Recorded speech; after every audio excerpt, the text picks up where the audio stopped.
விஜய் அவர்களை இறுக பற்றி கொண்டிருக்கிறது காங்கிரஸ். சீமான் சட்டமன்றத்துக்குள்ள வரணும்னு திமுக விரும்புது, நிச்சயமாக விரும்புகிறது. அப்ப விஜய்க்கு ஒரு டஃப் ஃபைட் கொடுப்பாரு. ஒற்றை உறுப்பினராக இருந்தாலும் இந்த அரசுக்கு ஒரு பெரிய தலைவலியாக இருப்பார். இந்த 6 பேர் வந்திருக்காங்களே, இந்த 6ஓட நிக்க போதா இன்னும் ஒரு 3 நாள் வரலான்றாங்க. 3 நாள்.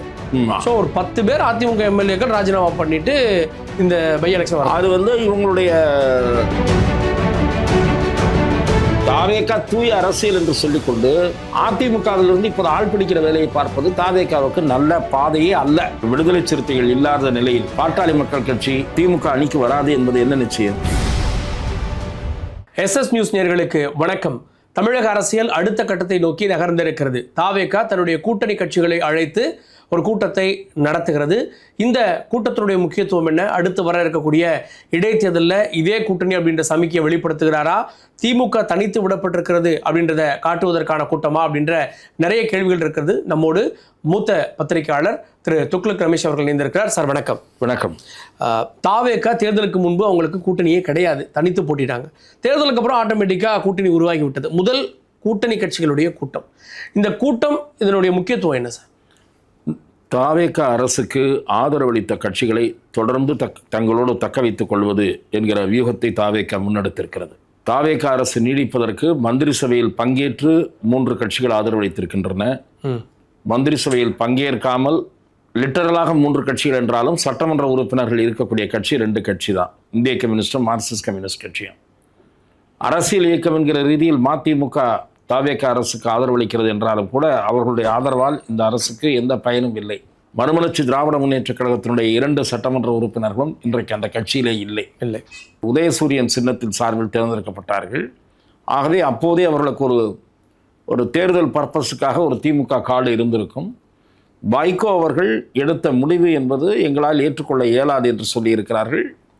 எப்படி அதிமுகவிலே சில சித்து வேலைகள் நடைபெற்றுக் கொண்டிருக்கின்றனவோ அதை போல மதிமுகவிலே இருக்கக்கூடிய அதிருப்தியாளர்களை திராவிட முன்னேற்ற கழகமும் இழுத்து பயன்படுத்திக் கொள்கிறது. இன்றைக்கு தாவேகா நடத்துகிற ஆலோசனை கூட்டம் என்பது தமிழக அரசியலிலே ஒரு முக்கியமான நகர்வு. அதை ஒதுக்க முடியாது. திராவிட முன்னேற்ற கழக அணியிலே இருந்த கட்சிகள் ஒவ்வொன்றாக தாவேகாவை நோக்கி நகர்ந்து இன்றைக்கு 3 கட்சிகள் அமைச்சரவையில் இடம்பெற்று விட்டன என்று சொன்னால், அந்த கட்சிகள், அதில் குறிப்பாக விடுதலை சிறுத்தைகள் கட்சி தலைவர் திருமாவளவன் இந்த அரசு கவிழ்வதற்கு வாய்ப்பில்லை, நாங்கள் தொடர்ந்து ஆதரவு பண்ணுவோம் என்று உறுதிப்படுத்தி இருக்கிறார். அது ஒரு முக்கியமான மெசேஜ். கம்யூனிஸ்ட் கட்சிகளாவது தாவேகா அரசினுடைய செயல்பாட்டை பொறுத்து எங்கள் ஆதரவு இருக்கும் என்று சொல்கிறார்.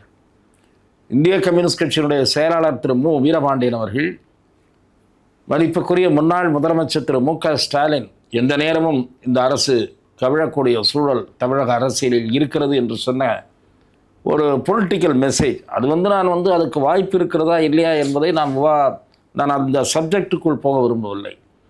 ஆனால் அது என்னை பொறுத்தவரை திராவிட முன்னேற்ற கழகத்தினரை, நிர்வாகிகளை உற்சாகப்படுத்துகிற ஒரு பேச்சு தான். அதை தாண்டி நாம் ஆழமாக பார்த்தோமானால் இப்போதைக்கு இந்த அரசு கவிழ்வதற்கான இப்போதைக்கென்றால் மிக சமீபத்தில் அல்லது ஓராண்டிக்குள் கவிழ்வதற்கான எந்த வாய்ப்பும் இல்லை. நீங்கள் இடைத்தேர்தலில் 7 தொகுதி இன்றைய நிலைமையில் நாம் பேசிக்கொண்டிருக்கிற இந்த நேரத்தில் 7 தொகுதி, அடுத்த ஓரிரு தினங்களில் என்ன ஆகப் போகிறது என்று நமக்கு தெரியாது. இந்த 7 தொகுதிகளில் ஒரு 4-5 தொகுதிகளில் தாவேகா வெற்றி பெறக்கூடிய வாய்ப்பு இருக்கிறது என்று தான் நான் பார்க்கிறேன். ஆகவே தாவேகா அரசுக்கு ஆபத்து இருப்பதாக நான் பார்க்கவில்லை. திரு மு வீரபாண்டியன் அவர்கள் திரு மு க ஸ்டாலின் அவர்களுடைய பேச்சுக்கு எதிர்வினையாற்றும் போது திரு ஸ்டாலின் அவர்களுடைய உயரத்திற்கு இந்த பேச்சு பொருத்தமானது அல்ல என்று கூறியிருக்கிறார். ஆகவே இந்திய கம்யூனிஸ்ட் கட்சியும் மார்க்சிஸ்ட் கம்யூனிஸ்ட் கட்சியும் ஒரு ரிசர்வேஷனோடு இருந்தாலும் கூட இந்த அரசை எல்லா நிலைகளிலும் ஆதரிப்பதற்கு அவர்கள் தயாராக இல்லை. அவர்களுக்கென்று சில ரிசர்வேஷன்ஸ் இருக்கிறது.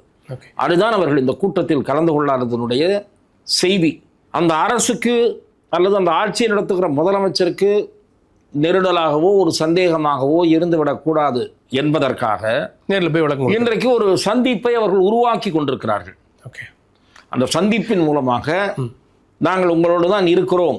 இல்லை, அதில் ஒரு பிம்ப அரசியல் இருக்குல்ல, திமுகவோடு இருந்த எல்லா கட்சிகளும் எங்களோடு வந்துட்டாங்க அப்படின்றது தான் இந்த கூட்டம் காட்டப்போகுது. எல்லா தலைவர்களும் ஒன்றா உட்காந்தாங்க அப்படின்னா அதில் 2 பேர் சில காரணங்களை சொல்லி 2 கம்யூனிஸ்டும் இல்லை நாங்கள் இஷ்யூ பொறுத்து முடிவெடுப்போம்னு சொல்லுவதே நாங்கள் இன்னும் வெளியில் இருக்கோம் அப்படின்றதுடைய வெளிப்பாடு தானே. இல்லை, அதில் நாம் குறை காண முடியாது. கம்யூனிஸ்ட் கட்சிகளுடைய நிலைப்பாட்டை நான் எதிர்பார்த்தேன். நீங்கள் சில முடிவுகளை தாவேக அரசு என்ன நிலைப்பாடு, சில முக்கியமான பிரச்சனைகளில் என்ன கொள்கை நிலை எடுக்கப் போகிறார்கள் என்கிற கேள்வி இருக்கிறது. நீங்கள் மத்திய அரசுக்கு எதிரான செயல்பாடுகள் சுமூகமான உறவு பேணப்போகிறோம் என்று மாண்புமிகு முதலமைச்சர் கூறுகிறார். அந்த அணுகுமுறை வரவேற்கத்தக்க அணுகுமுறை தான். ஆனால் சுமூகமான உறவு என்றால் எந்த மாதிரி உறவு என்கிற கேள்வி, சந்தேகம் பொதுவெளியில் லேபர்லால மத்திய அரசு வேறு விதமா இருக்கு, ஆனால் தொழிலாளர்களுக்கு விரோதமாக நீங்கள் நடந்துக்க கூடாதுன்னு ஒரு அழுத்தம் கொடுக்குறாங்க. அதுதான் நான் சொல்கிறேன் சார். கம்யூனிஸ்டுகள் எப்போவுமே கொஞ்சம் பிரச்சனைகளை உருவாக்கிக்கிட்டே தான் இருப்பாங்க. அவங்க திமுக கூட்டணியில் நீடிச்சுக்கிட்டே குடைச்சல் கொடுத்துட்டு தான் இருந்தாங்க. சாம்சங் போராட்டத்தை நீண்ட காலமாக இழுத்து கொண்டிருந்தார்கள். ஆனால் அப்படி பேசிக்கொண்டே இருந்தார்களே தவிர அரசுக்கு எதிராக வீதியில் இறங்கி போராடவில்லை என்கிற விமர்சனத்தையும் எதிர்கொண்டார்கள். அது ஒரு பக்கம். ஆனால் கம்யூனிஸ்ட் கட்சிகள் ஒரு தலைவலி தான். அதனால தான் கம்யூனிஸ்ட் கட்சிகள் ஆதரவு விலக்கிக் கொள்ளக்கூடிய வாய்ப்பு இருக்கிற காரணத்தால் தான் வெளியிலிருந்து ஆதரவு திரட்டக்கூடிய நிலையிலையும் திரு விஜய் அவர்கள் அல்லது அவருக்கு வேண்டியவர்கள் ஈடுபட்டிருக்கிறார். விஜய்க்கு அந்த நினைப்பு இருக்கா? ஒருவேளை இவங்க என்றைக்குமே குடைச்சல் கொடுத்துட்டே இருப்பாங்க. இப்போ தமிழக அரசுடைய டெல்லி பிரதிநிதி நியமனத்தில் கூட்டணி கட்சிகளை மாறுபட்ட நிலைப்பாட்டெல்லாம் எடுக்கிறாங்க. அப்போ விஜய் இவங்களை நம்பி பலன் இல்லை அப்படின்னு நினைக்கிறாரோ? இல்லை, இப்போதைக்கு அவருக்கு முஸ்லீம் லீக் மீதோ காங்கிரஸ் மீதோ நிச்சயமாக சந்தேகம் வர வாய்ப்பே இல்லை. அந்த 7 என்ற எண்ணிக்கை மிக உறுதியான எண்ணிக்கை. பிசிகா அந்த 2 இருக்கு இல்லையா, அது அப்படி இப்படியுமா இருக்கலாம். ஆனாலும் திருமாவளவன் அப்படி ஒரு எளிதாக முடிவெடுக்க மாட்டார். ஒருவேளை கம்யூனிஸ்டுகள் வேற மாதிரி முடிவெடுத்தா திருமாவளவன் என்ன பண்ணுவாருன்னு தெரியாது. எல்லாமே விஜய் அவர்கள் டுவர்ட்ஸ் சென்ட்ரல் கவர்மெண்ட் அதனுடைய அப்ரோச் எப்படி இருக்க போகிறது என்பதை பொறுத்து தான் இருக்கிறது என்று நான் பார்க்கிறேன். அவர் ஒருவேளை அந்த கேரளாவில் ஏற்றுக்கொண்டதை போல புதிய கல்விக் கொள்கையினுடைய ஒரு பகுதி ஏற்றுக்கொள்ளக்கூடிய சூழல் உருவானால், இல்லை மத்திய அரசோடு இணக்கமாக செயல்பட்டால்தான் தமிழ்நாட்டினுடைய நிதி நிலைமை மிக மோசமாக இருக்கிறது. ஆகவே அந்த நிதிநிலையை சீர்படுத்துவதற்கு மத்திய அரசுடைய உதவி தேவை என்று நினைத்தாலோ, புதிய திட்டங்களை கொண்டு வருவதற்கு மத்திய அரசோடு அனுசரணையாக இருக்க வேண்டும் என்று விரும்பினாலோ, அப்போ இவர்கள் மாறுபட்டு நிலை எடுக்கக்கூடிய சூழல் உருவாகும். கம்யூனிஸ்டுகள் என்ன நினைப்பார்கள் என்று நினைத்து திரு விஜய் அவர்கள் கண்மூடித்தனமாக மத்திய அரசு எதிர்ப்பு நிலையை மேற்கொள்ளக்கூடாது. அது தமிழ்நாட்டின் வளர்ச்சிக்கு உதவாது என்பது என் பார்வை. திராவிட முன்னேற்ற கழக பாணியில் விஜய் அவர்கள் இருக்கக்கூடாது. திராவிட மாடல் அரசு என்று சொல்லிக்கொண்டு எதற்கெடுத்தாலும் மத்திய அரசை எதிர்த்து கொண்டிருந்த திரு மு.க. ஸ்டாலின் அவர்களுடைய அணுகுமுறையிலிருந்து முற்றிலும் வேறுபட்டு திரு விஜய் அவர்கள் அல்லது அவரை சேர்ந்தவர்கள் அவரை எம்ஜிஆர் அவர்களோடு ஒப்பிடுகிறார்கள். மக்கள் திலகம் எம்ஜிஆர் அவர்களுடைய அரசியல் அணுகுமுறையை விஜய் கடைபிடித்தால் அது தமிழ்நாட்டுக்கு நல்லது. கூட்டணி கட்சிகள் என்ன நினைக்கும் என்று நினைத்து கொண்டு இவர்களைப் போலவே இவரும் காங்கிரஸ் உள்ள வச்சுட்டு பாஜக எதிர்க்காம இருக்க முடியுமா? கம்யூனிஸ்டுகள் உள்ள வச்சுட்டு பாஜக எதிர்க்காம விஜயால இருக்க முடியும். அதனாலதான் பிஜேபி விஷயத்தில் அவர் என்ன பண்ண போறாருன்னு பொறுத்திருந்து பார்க்க கம்யூனிஸ்டுகள் விரும்புகிறார்கள். காங்கிரஸ் விஜய் அரசோடு மிகவும் நெருக்கம் பாராட்டுவதற்கு மிக முக்கியமான காரணமே திராவிட முன்னேற்ற கழக அணியிலிருந்து வெளியே வந்த பிறகு இங்கே நாடாளுமன்ற தேர்தலில் வெற்றிகளை பெறுவதற்கு விஜய் தேவை என்று காங்கிரஸ் உணர்ந்திருக்கிறது. ஏனென்றால் காங்கிரஸ் பல மாநிலங்களில் இன்றைக்கு செல்வாக்கு இழந்திருக்கிறது, பலம் இழந்து நிற்கிறது. காங்கிரஸ் தமிழ்நாட்டில் தேர்வதற்கு விஜய் தேவை. ஆகவே விஜய் அவர்களை இறுக பற்றி கொண்டிருக்கிறது காங்கிரஸ். விஜய் கையை விடவே முடியாது காங்கிரஸால். ஆகவே விஜய் அவர்களுடைய அரசியல் கணக்குகள் இந்த கூட்டணியை தக்க வைத்து கொண்டு நாடாளுமன்ற தேர்தலை சந்திக்க வேண்டும் என்பது இருக்கலாம். என்னை பொறுத்தவரை இடதுசாரிகளும் கூட அப்படி ஒரு வரட்டு பிடிவாத தோற்றத்தோடு காட்சியளிப்பார்களே தவிர அவர்களும் இந்த அணியோடு சேர்ந்து தான் பயணிப்பார்கள் என்றுதான் நான் பார்க்கிறேன். இப்போ எல்லாரையும் ஒரே மேடையில் உட்கார வச்சா அது திமுக ஒரு மெசேஜ் இல்லையா? திமுக தனித்து விடப்பட்டிருக்குன்னு காட்ட நினைக்கிறாரா விஜய்? திராவிட முன்னேற்ற கழகம் தனித்து விடப்பட்டது என்று நான் கருதவில்லை. இன்னமும் கூட திருமதி பிரேமலதா அவர்கள் தேமுதிக இயக்கம் திமுகவோடு தான் பயணித்து கொண்டிருக்கிறது. அதை நேரடியாக போய் உறுதிப்படுத்தி கொண்டு வந்தார். அதே போல் மனிதநேய மக்கள் கட்சி, மனிதநேய ஜனநாயக கட்சி போன்ற இஸ்லாமிய அமைப்புகள், அந்த கட்சிகள் திராவிட முன்னேற்ற கழகத்தோடு தான் பயணிக்கின்றன. அரசியலில் எது வேண்டுமானாலும் நிகழலாம். விடுதலை சிறுத்தைகள் இல்லாத நிலையில் பாட்டாளி மக்கள் கட்சி திமுக அணிக்கு வராது என்பது என்ன நிச்சயம்? அது வாய்ப்பு இருக்கு, வரலாம். நான் சொல்றதா என்ன நிச்சயம்ன்ற நான் என்ன சொல்றேன், விசிகா இருப்பது தடையாக இருந்தது. இன்றைக்கு விசிகா இல்லை. அதிமுக மிக பலவீனமாக போய்கொண்டே இருக்கிறது. அண்ணாமலை வெளியே போன பிறகு பாரதிய ஜனதா உருக்குலைந்து விட்டது. உருக்குலைந்து விட்ட பாரதிய ஜனதா ஒரு புறம், நாளும் நாளும் தேய்ந்து கொண்டிருக்கக்கூடிய அதிமுக மறுபுறம் அந்த அணியிலே தொடர்ந்து பயணிப்பதால் பாமகவுக்கு என்ன லாபம்? விஜயிடம் அவர்களுக்கு இடம் கிடைப்பதும் கடினம். ஆகவே விசிகா இருக்கு. ஆமாம், ஆகவே அவர்கள் திராவிட முன்னேற்ற கழகத்தோடு பயணிக்கக்கூடிய சூழல் கூட உருவாகலாம். ஆகவே நீங்கள் திமுக தனித்து விடப்பட்டதாக கருத முடியாது. அதே போல இன்றைக்கு ஆட்சிக்கு இருக்கக்கூடிய அந்த மவுசின் காரணமாக அந்த கூட்டணி வலிமை இதெல்லாம் உதவும். சர்வ வல்லமையோடு இருந்த திமுக கூட்டணி தோல்வியை தழுவவில்லையா? அதற்கு என்ன காரணம்? ஆட்சி மீது இருந்த அதிருப்தி, சில கணக்குகளை திமுக தவறாக போட்டது, இப்படி வெவ்வேறு காரணிகள். அதே போல இந்த அரசு தவறு செய்யக்கூடிய சூழல் உருவாகுமானால் மாற்று அரசியலை மக்கள் தேர்ந்தெடுக்கக்கூடிய சூழலும் உருவாகும். இடைத்தேர்தல் வரப்போகிறது, 7 இல்லை இன்னும் அதிகரிக்க போதான்னு தெரியல. தினந்தோறும் ராஜினாமாக்கள் நடக்கிறது. அப்படி ஒன்று ஏற்பட்டா இந்த புறம் மதச்சார்பற்ற முற்போக்கு கூட்டணியாக இருந்த கட்சிகள் திமுகவை தவிர்த்து இன்னைக்கு தாவேக்காவோடு இருக்காங்க. அவர்கள் ஒரு புதிய பெயர் வைப்பதற்கும் தயாராகிட்டு இருக்காங்க. அப்ப திமுகவோடு இவர்கள் மட்டும் ஒன்று சேர்ந்து நிற்க வாய்ப்பு இருக்கா?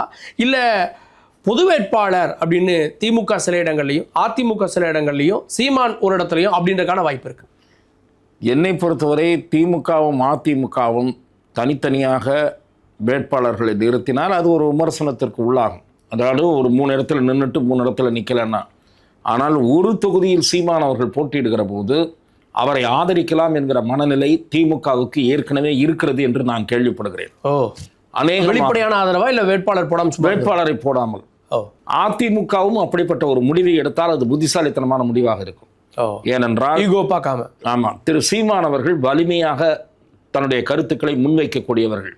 அவருடைய வாதங்களை எதிர்கொள்வதற்கு தாவேக்காவால் முடியாது என்பது என் பார்வை. சீமான் சட்டமன்றத்துக்குள்ள வரணும்னு திமுக விரும்புது, நிச்சயமாக விரும்புகிறது. அப்ப விஜய்க்கு ஒரு டஃப் ஃபைட் கொடுப்பாரு. ஆமா, நிச்சயமாக திரு சீமான் அவர்கள் ஒற்றை உறுப்பினராக இருந்தாலும் இந்த அரசுக்கு ஒரு பெரிய தலைவலியாக இருப்பார். அவர் வெற்றி பெற்று விட்டார். ஆகவே சீமான் வெற்றி பெறக்கூடாது என்பதற்கு தாவேக்காவும் முயற்சிக்கும். ஆனால் திராவிட முன்னேற்ற கழகமும் அதிமுகவும் சேர்ந்து ஒருவேளை ஆதரிக்கும் முடிவு எடுத்தால் சீமான் வெற்றி பெறுவதற்கும் வாய்ப்பு இருக்கிறது. ஆனால் சீமான் முரண்டு பிடிப்பாரா என்கிற சந்தேகமும் எனக்கு இருக்கிறது. சீமான் ஏத்துக்கு வரான்னு. ஆமா, ஏனென்றால் அவர் அம்பாசமுத்திரம் இவர்களுடைய ஆதரவை ஏற்பதாக இருந்தால் அவர் அம்பாசமுத்திரம் தகுதியோடு நின்றுவிட்டு மற்ற தொகுதிகளில் இவர்கள் போட்டியிடட்டும் என்று விட்டுவிட வேண்டும். அது என்ன நடக்க போகிறது? இந்த ஏற்பாடுகள் எல்லாம் எப்படி நடக்கும்? அப்படி ஒரு வாய்ப்பு இருந்தா இப்ப 7 தொகுதியில 1 சீமான், 3 திமுக, 3 அதிமுக நிக்கல. இல்ல, நான் சொல்றது 6லயும் அதிமுக திமுக நிக்கணும்ன்றீங்க. நின்னாதான் இவங்களுக்குள்ள கூட்டணி இல்ல அப்படின்னு தெரியும். இல்ல 3 நிக்கிறாங்க, இவங்க பொது வேட்பாளர் கணக்குல நின்னாங்க அப்படின்னா ஓட்டு டிரான்ஸ்ஃபர் ஆகுமா? முழுமையாக அந்த ஓட்டு டிரான்ஸ்ஃபர் ஆகுமான்ற ஒரு சந்தேகம் இருக்கு. ஆனால் அது ஒரு கடுமையான போட்டியை தாவேக்காவுக்கு ஏற்படுத்தும். அது நீங்க கேட்கிற கேள்விக்கு நான் ஒரு எதிர்கேள்வியும் கேட்க முடியும். தாவேக்கா அந்த கட்சி தாவியவர்களுக்கே திரும்ப சீட்டு கொடுக்குமா? கட்சி தாவியவர்களுக்கே திரும்ப சீட்டு கொடுத்தா தாவேக்கா ஜெயிக்க முடியுமா? அந்த கேள்வி இருக்குல்ல சார். கட்சி தாவியவர்கள் இல்லாம உங்க பொறுப்பு ராஜினாமா பண்ணிட்டு வந்திருப்பாங்களா? கட்சி தாவியவர்களில் 1-2 பேருக்குத்தான் வாய்ப்பு. இப்போ 7 பேர் ஆகிறது. அதுல ஒரு எனக்கு தெரிஞ்ச விஜயபாஸ்கரை சேர்த்து 2 விஜயபாஸ்கர் அவர்களுக்கும் அம்பாசமுத்திரம் அவர் திரு இசைக்கு சுப்பையா அவர்களுக்கும் வாய்ப்பு இருக்கலாம். மற்ற 3 பேருக்கு வாய்ப்பு கிடைப்பது சந்தேகம் என்று ஒரு பேச்சு இருக்கிறது. அவர்களுக்கு வேறு ஏதாவது பொறுப்புகள் தரலாம் என்ற பேச்சுவார்த்தைகள் நடைபெறுவதாக பத்திரிகையாளர்கள் மத்தியிலே தகவல்கள் பரவி வருகின்றன. அது எல்லாருக்கும் கொடுக்க போறாரா? எல்லாருக்கும் கொடுத்தா இவர் கட்சி தாவலை ஊக்குவித்து ஒரு இடைத்தேர்தலில் திணிச்சு பாருங்க, இவங்க அதே நேற்றுக்கு அதிமுக ஓட்டு கேட்டுக்கு வந்தாங்க, இன்னைக்கு பாருங்க விசிலுக்கு ஓட்டு கேட்டுட்டு வந்துட்டு இருக்காங்க, இந்த சந்தர்ப்பவாதிகளையா தேர்ந்தெடுக்க போறீங்கன்னு ஒரு எதிர்பிரச்சாரம். நீங்க எப்படி பொது வேட்பாளருக்கு ஓட்டு டிரான்ஸ்ஃபர் ஆகுமான்னு கேட்குறீங்களோ அதே மாதிரி சந்தர்ப்பவாதிகளுக்கு உங்கள் ஓட்டா என்று கேட்கும்போது அதே முழுமையான ஓட்டு கிடைக்குமா என்கிற சந்தேகமும் இருக்கு. ஆகவே திரு விஜய் அவர்களும் அறிக்கைகளை கேட்டு வருகிறார். அவருக்கும் சில ஆலோசகர்கள் சொல்லி கொண்டிருக்கிறார்கள் என்று நான் கேள்விப்படுகிறேன். இவங்க எல்லாருக்கும் கொடுக்க வேணாம்னு. இரண்டாவது, போகிறவர்கள் என்ன உத்தரவாதம் இல்லாமலா போவார்கள்னு நீங்க ஒரு கேள்வி கேட்டீங்க. எனக்கு அந்த சந்தேகம் உண்டு. ஏனென்றால் இவரெல்லாம் அரசியலில் நல்ல அனுபவப்பட்டவர்கள். டாக்டர் விஜயபாஸ்கர் 2 முறை மந்திரியாக இருந்தவர். அவர் அப்புறம் 3-4 முறை ஜெயிச்சிருக்காருன்னு நினைக்கிறேன். அவர் எப்படி ஒரு அஷூரன்ஸ் இல்லாமல் போவாரான்னு கேட்க. ஒரே தொகுதியில் 4 முறை, இன்னொரு தொகுதியில் புதுக்கோட்டையில் 1 முறை அப்படின்னு 35 நீங்கள் எல்லா மந்திரியும் ஃபில்லப் பண்ணி வச்சிட்டீங்க கேபினெட்டில். இப்போ இடமே இல்லை. யாரையாவது ட்ராப் பண்ணி தான் இவங்களுக்கு கொடுக்கணும். ட்ராப் பண்ணி கொடுப்பாரா? ரெண்டாவது, இந்த 6 பேர் வந்திருக்காங்களே, இந்த 6ஓட நிற்க போதா? நான் கேள்விப்படுறது இன்னும் ஒரு 3 நாள் வரலான்றாங்க. 3-4. ஸோ ஒரு 10 பேர் அதிமுக எம்எல்ஏக்கள் ராஜினாமா பண்ணிட்டு இந்த பை எலெக்ஷன் வரும். அது வந்து இவங்களுடைய நோக்கம் என்று கூறப்படுகிறது. அந்த நோக்கம் நல்ல நோக்கம்ன்றது நல்ல நோக்கமானு கேட்டிங்கன்னா அது தனி கேள்வி. இந்த நோக்கம் நல்ல நோக்கமும் இல்லை, அது தாவேக்காவுக்கு பெருமை சேர்க்கும் விஷயமும் அல்ல என்பது என்னுடைய பார்வை. தாவேக்கா தூய அரசியல் என்று சொல்லிக்கொண்டு அதிமுகவிலிருந்து இப்போது ஆள் பிடிக்கிற வேலையை பார்ப்பது தாவேக்காவுக்கு நல்ல பாதையே அல்ல. பட் அவங்களுக்கு நம்பர் வேணும் இல்லை. இவங்க என்ன சொல்கிறாங்க, தாவேக்காவை சேர்ந்த என்னுடைய நண்பர் மாண்புமிகு அமைச்சர் நிர்மல்குமார் என்ன சொல்கிறாரு, அவர்களாக வருகிறார்கள் சேர்த்துக்கொள்கிறோம், அவர்களாக வருகிறார்கள் ரைட்டு, தியாக வாழ்க்கை வாழ்வதற்கு வராங்களா? மதிப்புக்குரிய மாண்புமிகு முதலமைச்சர் அவருடைய கரத்தை பலப்படுத்த வேண்டும் நினைக்கிறோம், அவருடைய நல்ல நோக்கங்கள் வெற்றி பெறணும்னு நினைக்கிறோம் சொல்றாங்க. மக்கள் ஓட்டு போட்டிருக்காங்க, அதுக்காக நாங்கள் எப்படி எதிர்த்து நிற்கிறது, அவங்களுக்கு ஆதரவு தெரிவிக்கிறோம் அப்படின்றாங்க.